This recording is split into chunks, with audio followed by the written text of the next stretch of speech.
is ill-posed. And here you can see that the problem is ill-posed because when you are given the output, you cannot say which of the input was present. So it means that both of the inputs that I have written here may be present, but I cannot see them. So the problem, the inverse problem, is ill-posed. Okay? This notion of ill-posedness can be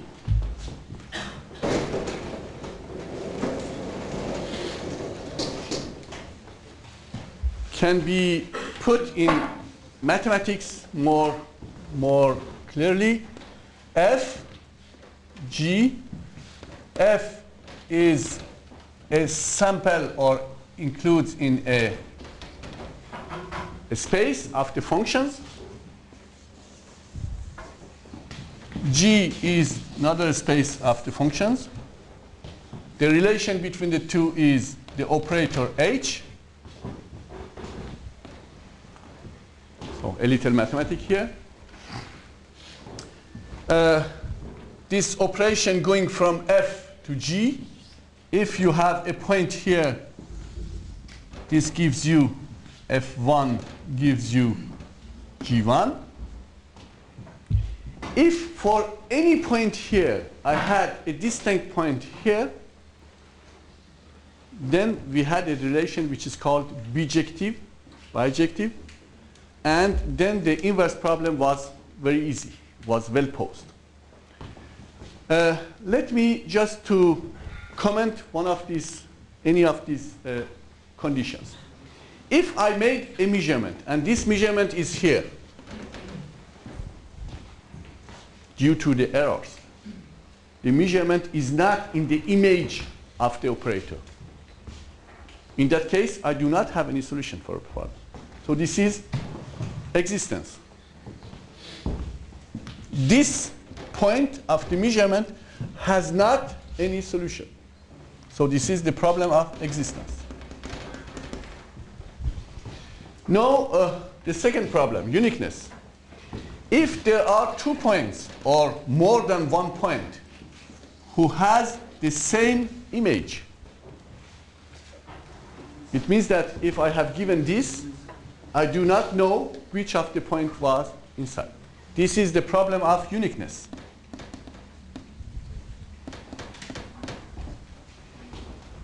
And finally, the problem of stability is that the solution may exist, the solution may be unique, but the solution may be, let me show you this.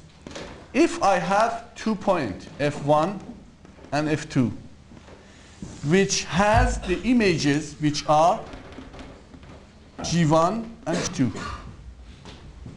The distance between G1 and G2 is very short, but the distance between F1 and F2 is very large. And the notion of the distance means the difference. Okay? So this makes the problem of stability.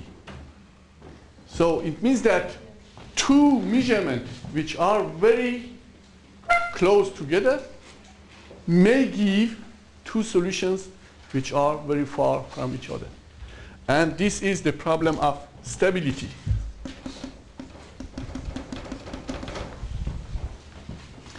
So you can see that for having a well-posed problem, we have to have a solution, the existence, we have to verify existence of the solution, uniqueness of the solution, and the stability of the solution. And this is the explanation how we can combine this. And in particular, I can say that these 2 problems in general, not always, but in general, they are ill-posed problems for one of these reasons. And the example that I showed you was the example of uniqueness, for example. And also the stability. The stability you can see very easily because imagine that the output is noisy. If the output is noisy, it means that if I have here some noise added, so G of t is here. If I have some noise added, then what is going to happen? This noise, put it epsilon of t. This noise will be, in that case, I will have this, let me come a little upper.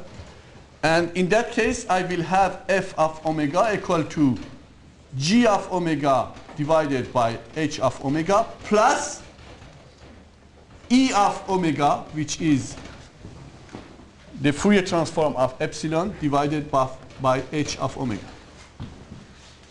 And just before, you could tell me that, okay, you mentioned that this may be a difficult problem due to the fact that h is equal to 0. But you could say that when h is equal to 0, g also is equal to 0. So the problem is not dividing something which is not equal to 0 to something which is equal to 0. Maybe 0 divided by 0 that we can take care about. But here, even if this part is okay, this part may not be okay. Because what is called noise, the noise is in such a way that E of omega is equal to 1 for all the omega, but not H. So this part is what is called noise amplification.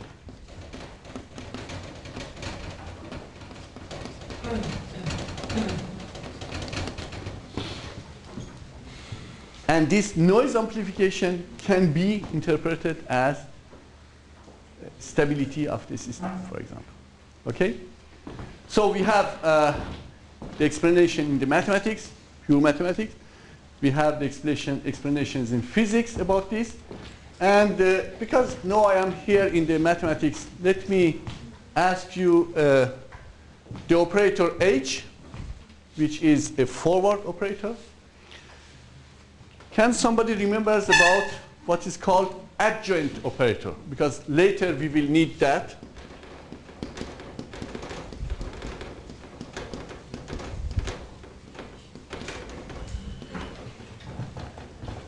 If H is an operator, forward operator, to F going to G, the adjoint operator is an operator going to this space to this space, but this is not, take care, not the inverse operator that I am talking about. This is, if the inverse existed, okay, no problem. But what I'm talking here is the adjoint operator, which very often we put just a star on that. The adjoint operator is an operator going from G to F, but in such a way that only that G and HF be equal to F and H star G. This is the definition of adjoint operator, which is not inverse operator, okay? The inverse operator, if such inverse operator would exist, never in all practical problems, this does not exist in practice. But if it was, it is different, distinct from adjoint operator, inverse operator. For the inverse operator is very easy to understand. F is equal to H minus V.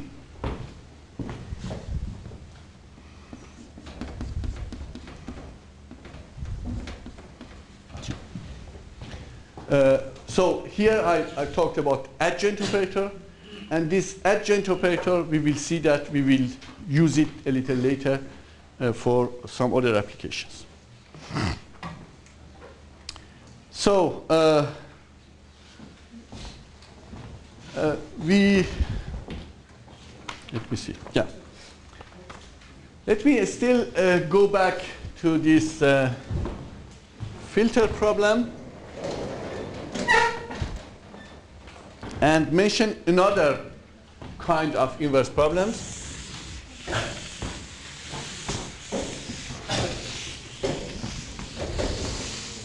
And make the link with differential equations. The system that we had there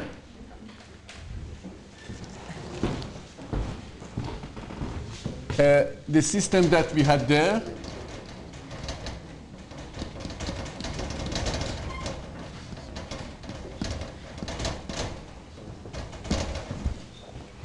the relation between the input and the output was written g of omega equal to 1 over 1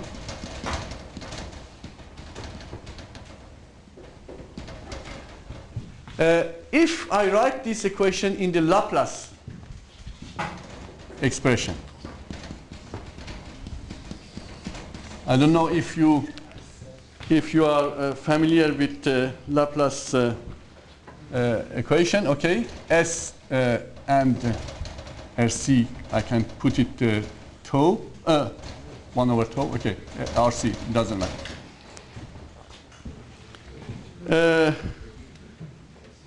You can also see that no, there is something which is missing.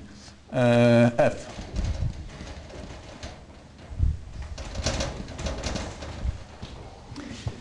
You can see that this relation also can be written in the form of if I do the multiplication, I will have G multiplied by 1 over GS RC equal to F. And this, if I write it in the time domain now, from the Laplace, if I come to the time domain, I will have G of t plus, no, there is no more G. Here, yes. Here G is, but there is no more here. So, and this time you will have, let me write RC equal to tau. That would be easier to note. So here I will have tau, derivative S multiplied by G coming back is derivative of G. And here I have F of t. And this is a differential equation. Okay? So in many departments of applied mathematics, the people work and they talk about inverse problems in terms of differential equations. And the problem is that you are going to assume that G at time 0 is equal to G, which is the output, at time 0 is equal to 0. For example, you know at the initial state, you know the input, and you want to know the value of G of t for other times for t positive. So to obtain this solution, you have to solve this differential equation. Okay? So either we can write the equations in the form of integral equations, or we can write the equations in the term of differential equations. The relation that we had before was that G of t was related in the form of an integral, which was f of t h of t minus t prime dt. This is an integral relation between G and F, and this is an differential equation between G and F again. So we are going to follow these integral equations, but just for your knowledge, because if you talk about the inverse problems to the people in the mathematics department, very often they understand by inverse problem the differential equations and the partial differential equations. But just this was to say that there is the link between the two. You have the integral equations, you have the differential equations. We are going to follow this way, but just remember that in many applied mathematics departments, if you talk about the inverse problems, they know, they think very easily that you are talking about differential equations or partial differential equations. The same equations in the 2D, in the 2D case, for example, if you write the convolution operation in the 2D case, you will have also another differential equation which is like this, for example, plus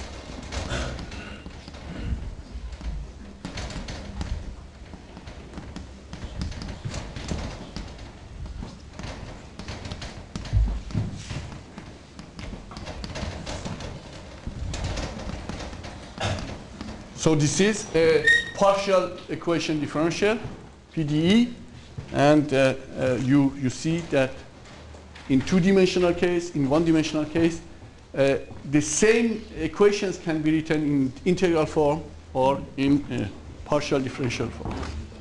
So we are going to follow in the form of integral equations. Any questions up to now?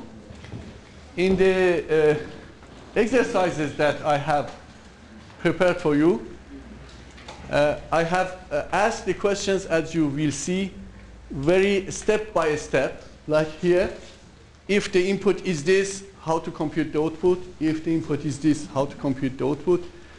Try to follow the exercise. You will be very helpful. And what I would like that you do at the end of the exercise, as you will see, is that you write 3 functions in MATLAB. I think that everybody uses MATLAB. So I would like that you start by write a program which is very easy, given f and given h. I would like that you write a program which is called forward, if you want, or direct. Just write this function. If you are given f, if you are given h, compute g. Actually, inside it will be easy. G equal to one line. G equal to conv, f, and h. Okay? So this is easy. I would like that you write these 2 programs. This program, we can call it identification. The inputs are f and g, and the output is h. And I propose you to follow here another input which is called method. And you can apply this method as a first method, and you can see what are the difficulties that will happen, okay? And for this problem, the same, I would like that you write a function which is called, I can talk it inversion or deconvolution as you want, inversion. And the inputs are g and h, and the method, and you want to compute f. You will see that you will not have any difficulty with this. But with these 2 problems, depending on the method that you are going to choose, you will have some difficulties. And we are going to enrich during this course the different methods. These 2 methods that I just wrote here, I call them naive methods. Naive, do you know? Means that the methods which seems very simple, but in practice does not work. And that will be very interesting if you do this exercise as I have asked. You will have the text of the exercise later in the morning. So that would be one of the points. And the same thing that we do in 1D, I has requested to do in image processing. So in 2D case, you do this, this, and this, not only for 1D case, but also for image processing, where F is an image, H is an image, and G will be an image. Here the same for this.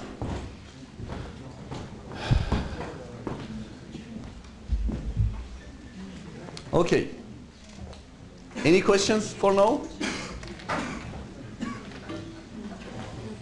So just I have given you an aperçu of what are forward problems, what are the inverse problems, what is a well-posed problem, what is an ill-posed problem. The two problems which are here are ill-posed. The problem which is there is well-posed. And if you do the exercises, you will see some of the difficulties which will happen. How many time do we have? Is over? Okay. So I wanted to start by going inside the tomography, but it is better to stop here. Any questions or remarks? Yes? I'm confused with this one. In the box, on the upper part of the blackboard, it was here. Upper part. Yes. You said in inverse problem, we need known Z and H1 to compute FT. Yes. But in this differential equation, you just tell us yes. the way to solve the ZT. Exactly. You are right. Absolutely. Here, just I mentioned the forward problem. I said that if the forward problem is written in the form of an integral equation, we will have this. So if we know F, and if we know the value of G at time 0, the forward problem is to find G of T. But the inverse, you are right. The inverse problem is that we may know G and we want to find F. Actually, these equations can be also written in other form for the inverse problem. But you are right. What I mentioned here is not the inverse problem of differential equation, is the forward problem. You are absolutely right. But in the same equation, imagine that you know G of T and you want to find F of T. The equations does not change, but you have to find, the questions are different. Okay? This is the question for the forward problem.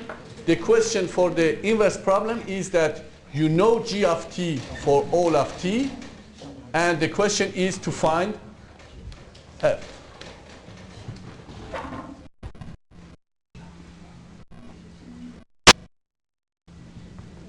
Do you agree? No? Not. This equation that I have written I am not going to talk about the inverse problems in the form of differential equations in this course. I am going to follow this writing which is in the integral form. But I wanted just to mention that in the mathematical departments, when the people talk about the inverse problems, just they write the equation in the form of differential equation, and then asking the question about this differential equation may be different. If you know G, sorry, what I said. No, you are right. I see what is happening. So